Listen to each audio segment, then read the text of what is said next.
siang. Ini adalah politikus pinggiran yang ikut-ikutan membahas masalah presiden 3 periode.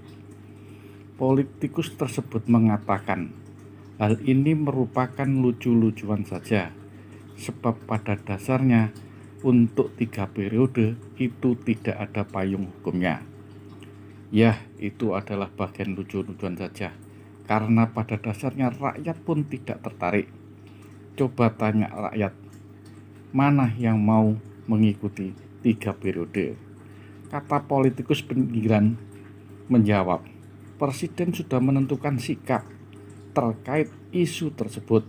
Menurut presiden, tidak ada perpanjangan masa jabatan.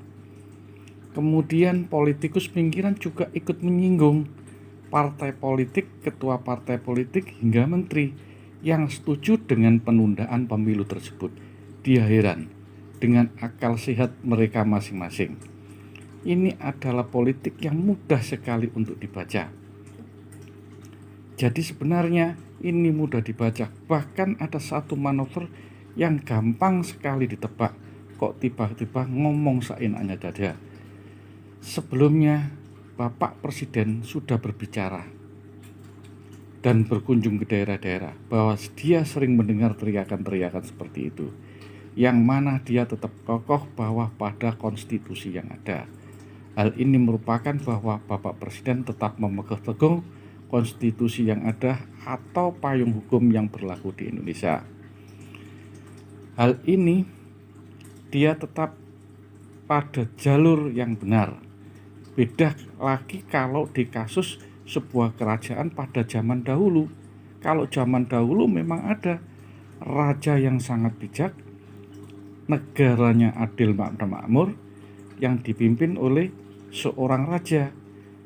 Tapi anehnya sang raja itu juga jenuh. Sang raja sudah memimpin kerajaan sejak usia muda hingga sekarang masa tua, belum pernah tergantikan, dan rakyat tak pernah keberatan karena raja tersebut. Akhirnya sang raja membuat suatu sayembara yang mana ia ingin menurunkan tahta dan mencari pengganti dia. Namun uniknya ia tidak menyerahkan posisi raja itu kepada keturunannya, malahan mengadakan sayembara untuk mencari sosok yang pantas menjadi raja.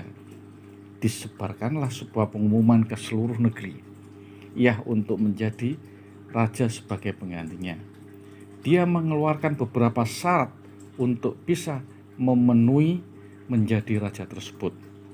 Syarat yang pertama adalah siapapun yang terpilih hanya boleh menjadi raja 5 tahun, tidak boleh lebih dan tidak boleh kurang. Harus konsisten sesuai dengan ucapannya dan janjinya. Syarat yang kedua, setelah menjalani masa 5 tahun, maka raja yang terpilih akan dipindahkan atau dimuasingkan ke pulau terpencil, yang mana pulau itu masih ada binatang buas dan belum ada penghuninya sama sekali. Tentu saja syarat pertama bukan menjadi syarat yang berat. Yang syarat yang berat adalah syarat yang kedua, yaitu dipindah atau dimutasikan ke hutan yang penuh dengan binatang buas. Siapapun yang dibuang ke sana pasti kemungkinan besar akan mati, karena itu sudah lama tidak dijamah manusia. Belum ada yang tidak dijamah manusia sama sekali. Akhirnya suatu hari datanglah seorang pemuda yang menyatakan kesanggupannya untuk menjadi raja dan menerima 2 syarat tersebut. Pemuda ini sebenarnya pemuda biasa yang ingin merasakan nikmatnya menjadi raja, karena selama ini hidupnya pas-pasan. Setelah berpikir panjang, dia nekat melamar menjadi raja. Maka diangkatlah raja tersebut, mulai akan menjadi layaknya seorang raja. Hartanya melimpah, penuh dengan berbagai permaisuri, makan dan minuman enak, dan fasilitas lainnya. Tapi sayang, ternyata ketakutan kematian membuatnya tak bisa menikmati semua itu. Tahun pertama dia merasa gelisah karena umurnya tinggal 4 tahun.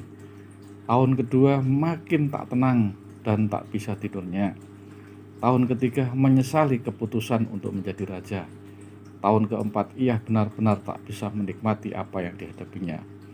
Tahun kelima dia stres berat karena hidupnya tinggal beberapa bulan lagi, dan kesenangannya ia cari selama ini tak bisa dirasakan, dan habislah masa jabatannya menjadi raja.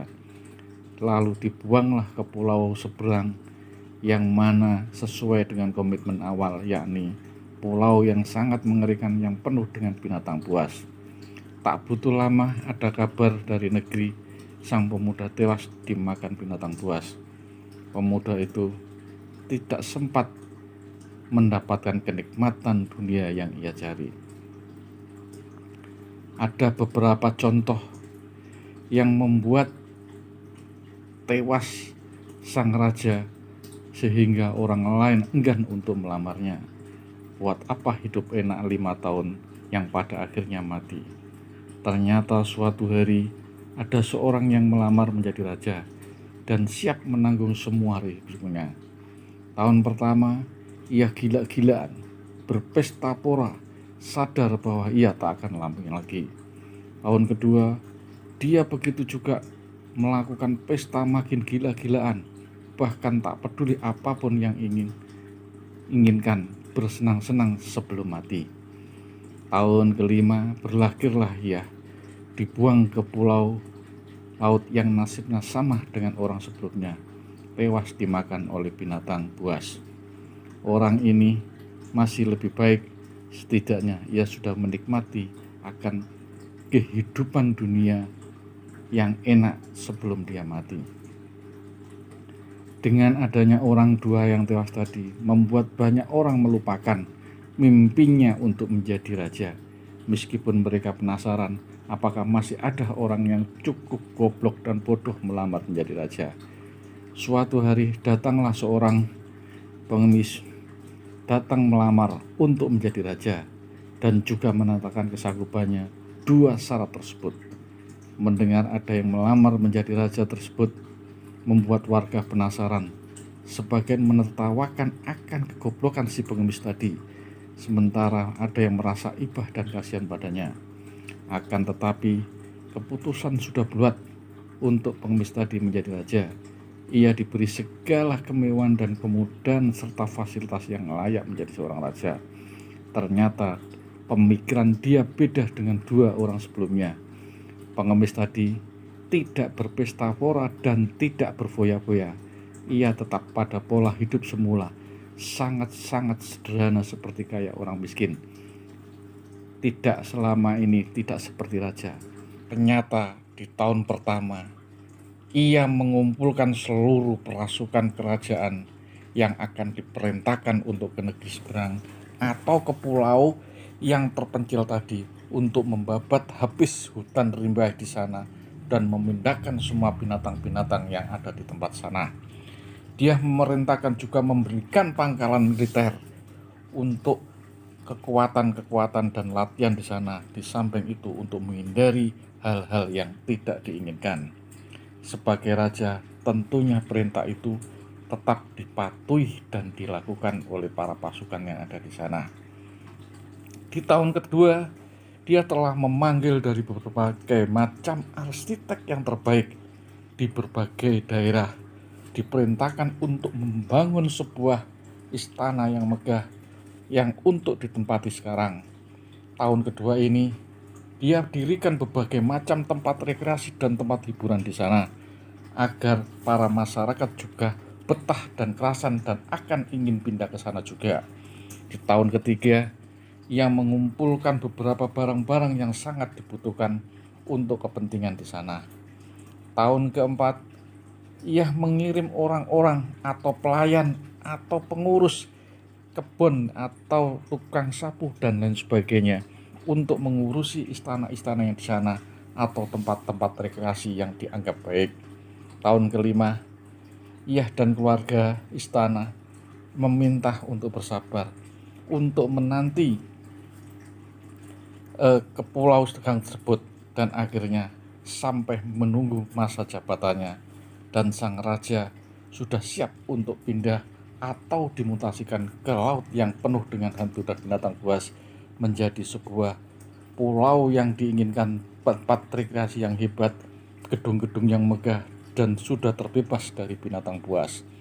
Dalam hal ini, yang perlu kita ambil atau ambil insight-nya adalah, sebelum kita menginginkan sesuatu, tidak hanya menginginkan itu 3 periode saja, kayak anak kecil yang menginginkan sebuah ketagihan, sebuah es krim dan lain sebagainya, ingin minta-minta tapi tidak ada payung hukumnya.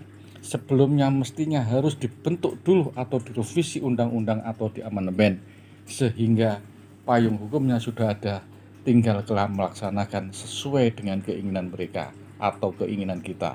Sekian, terima kasih.